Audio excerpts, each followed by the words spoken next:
সম্মানীয় দর্শকবিন্দু আসসালামু আলাইকুম।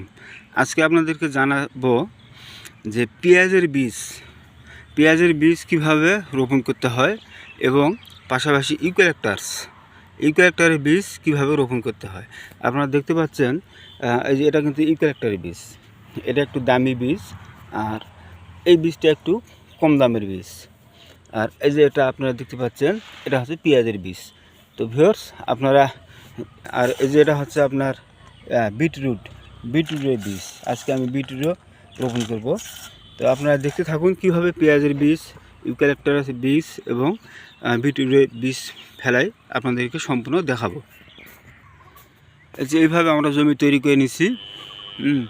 জমিগুলোতে আগে দানাদার দিছি, সার দিছি, রাসায়নিক সার দিয়ে জমিগুলো চাষ করে এরকম করে সুন্দর করে বেড করে নিছি।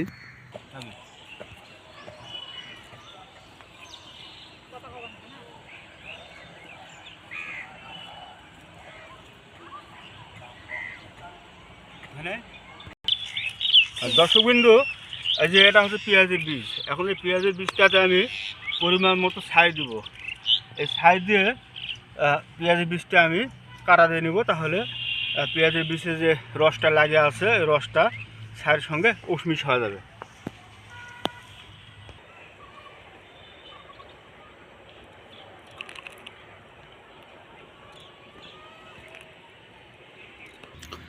দর্শকবিন্দু, বিসি সেটা শেষ হয়ে গেছে, এখন আমরা ছাই দেবো, আপনারা দেখতে থাকুন।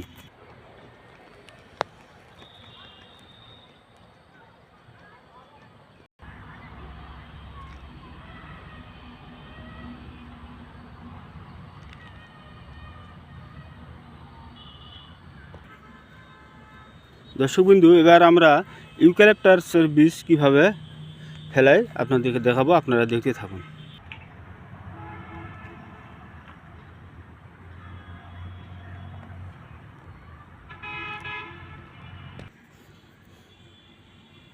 দর্শকবিন্দু, এই যে দেখেন, আপনারা দেখতে পাচ্ছেন ইউক্যালিপটাসের বীজ আমরা এভাবে করে ছিটে দিলাম। এরপর আমাদের কাজ আছে, সেটা হচ্ছে এর উপর দিয়ে আমরা ছাই অথবা বালু হালকাভাবে ছিটে দিব। দেওয়ার পর পলিথিনে কাগজ আছে, কাগজে ঢেকে রাখবো 2 দিন পর ইনশাল্লাহ জার্মিনেশন শুরু হয়ে যাবে। তো দর্শকবিন্দু, আমার এই চ্যানেলটাকে আপনারা সাবস্ক্রাইব করবেন। ইতিপূর্বে যারা সাবস্ক্রাইব করেছেন তাদেরকে অসংখ্য ধন্যবাদ। লাইক করবেন, শেয়ার করবেন। দেখা হবে আবার নতুন কোনো ভিডিও নিয়ে। আজকে এই পর্যন্তই।